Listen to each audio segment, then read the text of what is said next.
La sífilis fue reconocida en Europa a finales del siglo XV. Actualmente cada vez va en incremento el número de casos de sífilis, sobre todo en algunos países en vías de desarrollo y también en países desarrollados. Esto secundario al incremento en el número de infecciones de transmisión sexual y algunas infecciones como el VIH. Si quieres saber más de la sífilis, continúa viendo el video. Hola, soy Osvaldo Augusto y este es mi canal médico, donde hablo de diversos temas relacionados con la salud. Si es tu primera vez por aquí, considera suscribirte. Y bueno, en esta ocasión hablaré un poco sobre la sífilis basado en un artículo de revisión del New England Journal of Medicine. Esta es una de mis revistas preferidas y cada semana salen reviews. El que comento en esta ocasión salió hace un par de semanas. Les dejo el enlace en la parte de abajo por si ustedes quieren el paper completo. Y hablaré solamente un poco a generalidades de la sífilis, sobre todo cuadro clínico, diagnóstico y tratamiento. Dentro de la epidemiología, como están viendo aquí, se ha visto que desde inicios del milenio, en el año 2000, ha ido incrementando el número de casos de pacientes con sífilis. Y se estima que en el 2018 hasta un 86% de todos los pacientes con diagnóstico de sífilis son hombres. Y estos hombres principalmente son hombres que tienen sexo con hombres, sobre todo por las prácticas que tienen y el mecanismo de transmisión de la sífilis. Además, se estima que aproximadamente el 42% de todos los hombres que tienen sexo con hombres van a tener diagnóstico de sífilis. Algo bastante interesante es que también el número de sífilis va incrementando en las mujeres. Si se dan cuenta, se ha duplicado el número de casos desde el 2014 hasta el 2018. ¿Qué pasa con la infección? Bueno, es una infección de transmisión sexual en la cual se puede dar por contacto entre mucosa y mucosa. ¿Qué tipo de mucosa? Ya sea mucosa oral, mucosa vaginal, mucosa anal. Y una vez que la bacteria ha ingresado dentro del organismo, puede tener la capacidad de diseminarse hacia cualquier órgano y sistema. De hecho, como vamos a ver ahorita, hasta cierto porcentaje cursa con una infección asintomática a nivel del sistema nervioso central. Normalmente lo dividimos por estadios, teniendo como estadio primario algo llamado chancro sifilítico. Ahorita vamos a ver unas imágenes, pero es una úlcera no dolorosa de centro limpio. Esta es la característica del chancro sifilítico, pero en muchos pacientes puede pasar desapercibido, ya que puede salir a nivel de mucosa oral y no se pueden dar cuenta. Puede salir a nivel de mucosa vaginal sin darse cuenta tampoco, o a nivel de mucosa anal. Entonces también los pacientes pues no podrían darse cuenta. Por lo regular, la infección es bien controlada por el sistema inmune y lo que ocasiona esto es que el chancro sifilítico se resuelva, pasando a tener una infección latente temprana. Y por infección latente me refiero a que no hay síntomas, solamente puede ser detectado por serología en este estadio de los pacientes. Posteriormente veríamos algunas de las manifestaciones secundarias, como las están viendo aquí, que serían rash no pruriginoso, que de hecho es el que más pacientes pueden tener a nivel de manos, a nivel de pies, pueden tener fiebre, pueden tener linfadenopatías, pueden tener alopecia, pueden tener hasta hepatitis.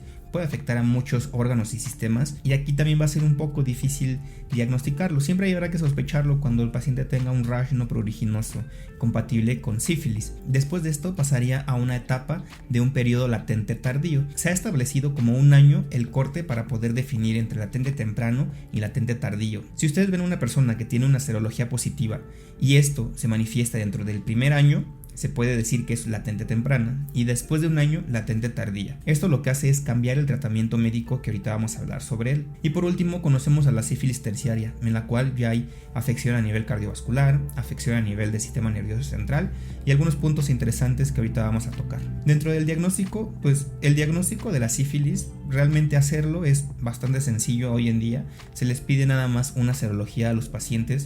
Esta serología ya van a ver que se divide en pruebas treponémicas y no treponémicas, aunque hay otro tipo de diagnósticos. Si ustedes quisieran hacer el diagnóstico en la etapa temprana, habría que pedirle una microscopía por campo oscuro. También podría hacerse una prueba de biología molecular como una PCR, aunque esta no está aprobada por la FDA. Y también podría hacerse por inmunohistopatología, aunque esto es un poco menos frecuente. Lo más frecuente es pedirle la serología a los pacientes y de aquí ver si tiene elevación de las pruebas treponémicas y no treponémicas. Y de esto hay dos formas de hacer el diagnóstico, ya sea un algoritmo clásico o un algoritmo reverso. Dentro del algoritmo clásico siempre se le va a pedir una prueba no treponémica al paciente, ya sea un RPR o un BDRL, y posteriormente se le va a pedir una prueba treponémica, al contrario del algoritmo reverso, en donde se le pide primero una prueba treponémica y posteriormente una prueba no treponémica. Como ven, más o menos aquí va a estar apareciendo la evolución del título de anticuerpos. Para que vean, en la parte superior se divide en sífilis temprana, sífilis tardía. De aquí lo que va a pasar es que los anticuerpos que se ven en línea roja, que son los anticuerpos treponémicos, van a comenzar a elevarse a partir de la semana 2.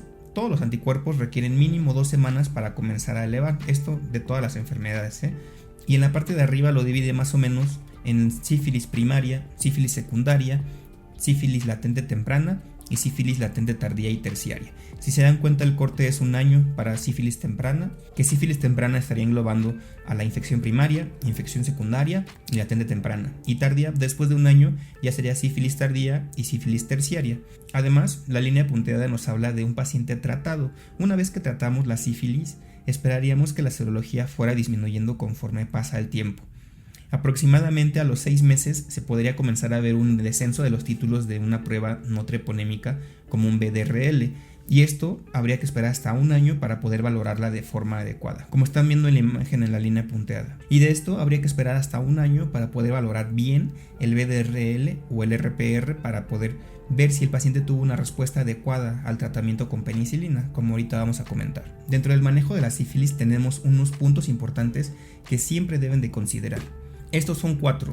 Hay que tomar un líquido cefalorraquídeo en personas en las cuales tienen síntomas neurológicos al diagnóstico. Habrá que pedirle siempre una prueba no treponémica para poder vigilar la disminución de los títulos. Recuerden, las pruebas no treponémicas son unas pruebas cuantitativas, a diferencia de las pruebas treponémicas que son cualitativas. Siempre la penicilina va a ser el tratamiento de primera elección, y si el paciente es alérgico a la penicilina, se sugiere siempre desensibilizarlo antes de pensar darle otro tipo de tratamiento, ya que hay algunos otros que pueden servir, como la doxiciclina, la ceftriaxona. No hay ningún estudio que compare la respuesta de estos comparados con la penicilina. Y bueno, el tratamiento es bastante sencillo, lo pueden ver aquí. Si el paciente tiene una sífilis temprana, ya sea primaria, secundaria o latente temprana, va a requerir 2.400.000 unidades de penicilina benzatínica. Esta penicilina es bastante útil, ya que al momento de aplicarse tiene una liberación prolongada. Aproximadamente va a tener un efecto de durante 3 semanas. Entonces, una sola aplicación va a ser bastante útil para poder tratar al paciente, y sobre todo la sífilis, que requieren niveles elevados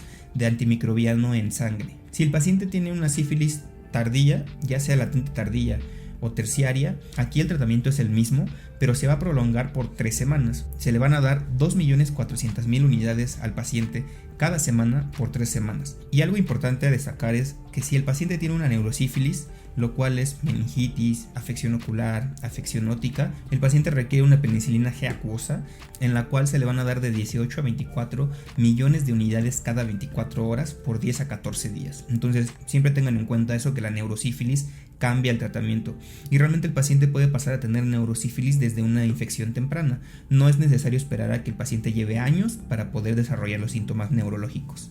En la imagen que podemos ver, solamente como recapitulación, si se dan cuenta, la infección primaria ocurre en el momento en que hay contacto de mucosa con mucosa. De aquí puede haber afección en el sistema nervioso central hasta en un 40% de los pacientes, como pueden ver en la imagen, y de ahí desarrollar una neurosífilis temprana hasta en un 10% de los pacientes, y puede cursar con sífilis ocular o sífilis óptica. De aquí puede pasar a una sífilis tardía y posteriormente a afección al sistema nervioso central, afección cardiovascular. Y si se dan cuenta, ahí también nos habla de una infección temprana, en donde de 2 a 6 semanas después de la exposición puede haber fiebre, puede haber una linfadenopatía y puede tener el paciente el chancro sifilítico. De aquí resolverse o pasar a una etapa latente temprana o a una sífilis secundaria, que la sífilis secundaria se presenta de semanas a meses, a diferencia de la tardía, que son años. Y bueno, ya nada más para terminar, algunos puntos importantes que deben siempre reconocer es: a todas las mujeres embarazadas se les debe hacer screening, esto para evitar alguna complicación durante el embarazo para la mamá o para el feto. Se sugiere hacer una prueba, ya sea treponémica o no treponémica, en alguna persona mayor que tenga deterioro cognitivo inexplicado. ¿Esto por qué? Porque la sífilis a veces es mal diagnosticada y en algunos pacientes puede dar deterioro cognitivo. Habrá que considerar quiénes responden al tratamiento.